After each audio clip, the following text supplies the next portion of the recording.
one of the most iconic Japanese whiskeys of all time. Today, we're going to be looking at Suntory Hibiki, and we're going to find out just how good it really is. I'm Jeff, this is G Whiskey, stick around.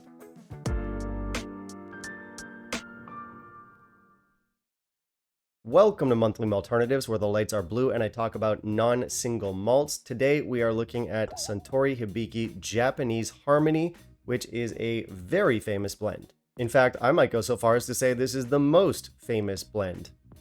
Now, could be this guy, but either way, this is something that you're going to find across pretty much every market in the world. This one's going to be the most available and affordable whiskey from the Hibiki line. It came out back in 2015, and it replaced what we previously had with Hibikis, which was, I think we had two age statements back then. There was a 12 and a 17. So this was during the era of the Japanese whiskey bust, or I guess late stages of the bust, where age statements were disappearing, prices were climbing. It was not a good time. So just like every other brand, they did away with their age-stated stuff, gave us a no age-stated alternative, and from the beginning, this was getting criticized for not being as good as its age-stated predecessors, which it wouldn't be. But I think nowadays people have made peace with it. It is a top seller whiskey. It's one of the most recognizable, as I said, iconic Japanese whiskeys. So we're going to look at it. Now, this is one of those big commercial whiskeys where they don't tell us too much about the production process, but we do know a little bit about the casks. A certain proportion of this has spent time in Mizunara casks. Not a large proportion or not a large component, but some has. Most of this has been matured in American white oak and sherry casks. There's also some new American oak in there, as well as some wine casks, but as I said, we don't know the proportions. It is made with malt whiskey from both the Yamazaki and the Hakushu distilleries, both excellent distilleries, and our grain component here comes from the Chita distillery.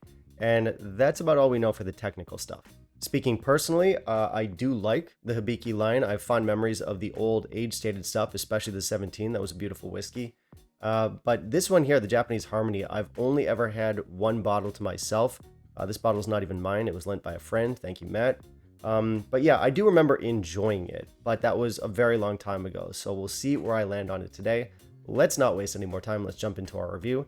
In the meantime, if you'll kindly leave a like down below, that'd be greatly appreciated. For our specs, this one comes in at 43% ABV, and it is very lightly colored and chill filtered. Now, presentation is the big one here, isn't it? Absolute stunner. Look at this bottle. We have this beautiful washi paper label. I didn't know what washi paper was until I looked up this bottle, so I'm a little bit wiser. And on our label, we have the beautiful kanji script. We have a glass stopper on top of the bottle. And of course, the bottle itself is really, really cool. It has 24 different sides, which represents the 24 different seasons in Japan, which seems excessive. Either way, iconic bottle, beautiful bottle, probably one of the most recognizable whiskey bottles in the world. This one gets an easy 5 out of 5. Not much for info though. They of course are not going to talk about being colored or chill filtered, but we don't have any cask info. We don't have any tasting notes. All it says is it's a blend. So information wise, this gives us basically nothing, but you know what? I don't care. I still love it. This is why attractive people don't need personalities. On the nose, this is very bright, it's very fresh, it's very floral. There is a clean breeziness to this that reminds me of fresh laundry. I also get very soft vanilla, honey, ginger, gentle green apples, lychee, peaches, some berries, and some white grape. It is very cohesive. For the palate and finish, we do have a nice arrival. Nothing too special on texture, but we start off with some really nice floral and buttery notes. We get vanilla, we get honey, we get some pastries in here, kind of like apple strudels. There's also a very nice tea note in here, and I also get a note of dryer sheets, which I think we can all agree are delicious. We also get some really nice fruitiness with tangerine, lychee, green apple, and we get a short to medium finish on white pepper, canned peaches, vanilla, and a touch of white chocolate. Good complexity here. All right, so this is better than I remembered, and I liked it last time. It's an interesting one because typically when I talk about Scotch or really any other kind of whiskey and I say it's very engineered, normally that would have a negative connotation. But this is very much an intentional, engineered, mass appealing whiskey, and I think it's great.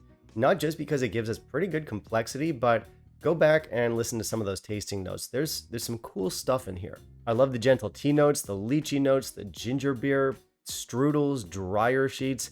As someone who predominantly dabbles in Scotch, these notes are atypical. But they're not weird, they're not off-putting, they make sense in this whiskey, and the whiskey still tastes like a traditional or a classic whiskey. I think it's got very broad appeal.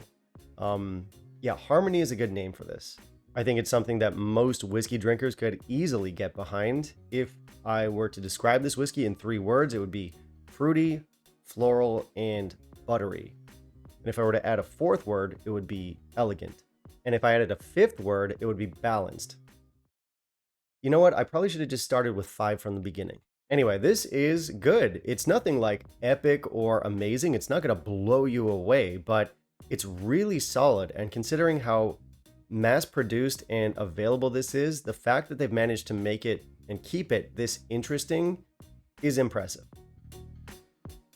It's the florals and the butter, man. Also, what's nice here is that it is a blend. It doesn't shy away from being a blend. It's not trying to cover up or hide the grain. The grain is in here. You can taste it. That's not a bad thing at all. And it's really well integrated. So yeah, Japanese precision at work. This is really well done. It's a tough one to compare to the old lineup just because it's been so long since I had those age-stated releases. I did have both. I don't really remember the 12 that clearly. I remember liking it, but that's about it. I remember really enjoying the 17. I had a bottle. I thought it was fantastic. Obviously, this pales in comparison. It doesn't have the age statement, but it's also cheaper now than the 17 was back then. So that's not really fair. So it's just best to look at this as a standalone whiskey without bringing up the age-stated glory days. One thing I wish I'd done is I put out a video a couple months back, or maybe a month ago, where I talked about warm weather whiskeys, summertime whiskeys. This is one that I would love to have included on that list because there is that sort of like light, bright, clean element to this, which I think really would have suited that video. If you're looking for a good summertime whiskey, this is a good one. Now, this is a bottle that will lose a good chunk of the enthusiast crowd because it does come in at 43%, which I get.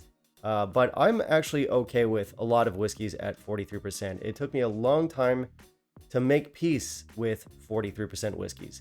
Not just up here, but in here. These days I am more preoccupied with flavor than intensity, although 40% does seem to be the line for me. There's very few whiskeys that I can get on board with at 40%. It's too light, it's too watery, but 43 is okay. And I understand a lot of people out there are going to be stuck on that line at 46%. That's cool. That just means that I am more evolved than you and better. But yeah, man, this is really good. And again, I don't want to hype it up too much, and it's not this epic, mind-blowing whiskey, but listen, within the context of what it is, it's an affordable blend that's sold pretty much everywhere. And when you look at it through that lens, they did such a good job here. I'm going to give this one an 85.